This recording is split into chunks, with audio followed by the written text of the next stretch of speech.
యెషయా 54:10. పర్వతములు తొలగిపోయినను, మెట్టలు దద్దరిల్లును, నా కృప నిన్ను విడిచిపోదు. ఎంత గొప్ప వాగ్దానాన్ని దేవుడు మనకి అనుగ్రహిస్తూ ఉన్నారండి. దేవుడు ఈ దినము ఏమని సెలవిస్తూ ఉన్నారు అని అంటే, దేవుని కృపను మనకి అనుగ్రహిస్తారంట. అనుగ్రహించడమే కాకుండా మన జీవితాలు ఎల్లప్పుడూ కూడా ఆయన కృప విడిచిపోకుండా మనకి ఎప్పుడు కూడా తోడుగా ఉంటుందని ఈ దినమున దేవుడు సెలవిస్తూ ఉన్నారు. దేవుని వాక్యములో సమాధాన విషయమైన నా నిబంధన తొలగిపోదు అని నీ అందు జాలిపడు యెహోవా సెలవిచ్చుచున్నాడు. అవునండి, మన ఎడల ఎల్లప్పుడూ జాలిపడి మన జీవితాలని కట్టి మనల్ని ఎల్లప్పుడూ బాగు చేయు దేవుడు అని మరొకసారి ఈ దినమున ఆయన యొక్క కృపను బట్టి వెల్లడి పరుస్తూ ఉన్నారు మన దేవుడు. కాబట్టి ఈ దినమున దేవుడు అంటున్న ఆ యొక్క వాగ్దానమును మనకి అనుగ్రహిస్తున్న విధము చూస్తే మనకి ఎంతో ఆశ్చర్యము, ఎంతో ఆనందము కలుగుతున్నది. దేవుడు అంటున్నారు, పర్వతములు తొలగిపోయినను, మెట్టలు దద్దరిల్లును, నా కృప నిన్ను విడిచిపోదు అని అంటున్నారు. మన జీవితాలలో ఏ ఇబ్బందులతో బాధపడుతున్నాము, ఏ కష్టముతో ఉన్నామో, ఏ బాధతో మనము కృంగిపోతున్నామో దేవుడికి తెలుసు. అందుకని ఈ దినమున అంటూ ఉన్నారు, నా కృప అయితే నిన్ను విడిచిపోదు, నా కృప ఎల్లప్పుడూ కూడా నీతోనే ఉంటుందని దేవుడు మరొకసారి సెలవిస్తూ ఉన్నారు. సెలవిచ్చడమే కాకుండా మనకి ఇచ్చిన ఆ యొక్క నిబంధనని ఆయన జ్ఞాపకం చేసుకుని మన విషయంలో ఎల్లప్పుడూ కూడా జాలి పడుతూ మనల్ని నడిపిస్తానని మరొకసారి ఆయన ఈ యొక్క దినమున మాట్లాడుతూ ఉన్నందుకు ఆయన ఇస్తూ ఉన్న వాగ్దానమును బట్టి దేవునికి వందనాలు చెల్లిస్తూ ఉన్నాను. ఈ దినమున పుట్టినరోజు, పెళ్లి రోజు, అనేక శుభదినాలు చేసుకుంటున్న వారందరికీ కూడా నిండారుగా శుభాకాంక్షలు తెలియజేస్తూ ఉన్నానండి.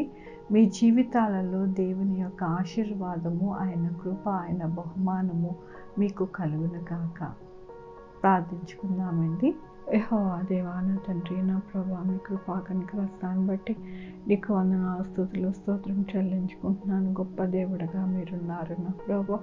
అవును నాయన, పర్వతములు తొలగినను, మెట్టలు దద్దరిల్లును, మీ కృప మా ఎడల ఎల్లప్పుడూ కూడా ఉంటుందని మరొకసారి సెలవిచ్చారు నాయన. మా ఎడల జాలిపడి నా ప్రభా మీరిచ్చు నిబంధనను జ్ఞాపకం చేసుకుని మా యొక్క జీవితాలు కడతారని, అలాగే మమ్మల్ని నడిపిస్తారని మీరు సెలవిచ్చిన రీతిని బట్టి నీకు వందనాలు చెల్లిస్తూ ఉన్నాను. ఈ దినమున పుట్టినరోజు, పెళ్లి రోజు, అనేక శుభదినాలు చేసుకుంటున్న వారందరినీ దీవించండి, ఆశీర్వదించండి ప్రభా.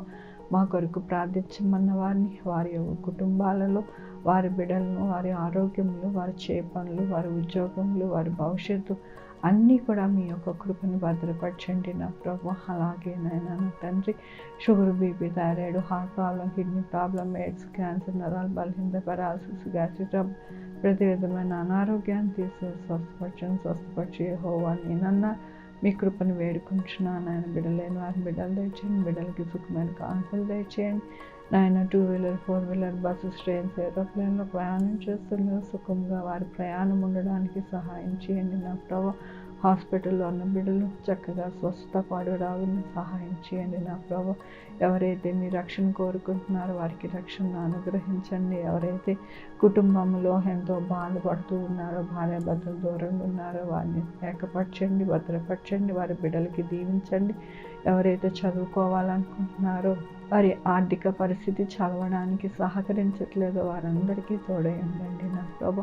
నాయన నా తండ్రి, ప్రతి ఒక్కరికి నాయన ఏ ఇబ్బంది ఉన్నాయో అవన్నీ కూడా మీకు తెలుసు నా ప్రభు.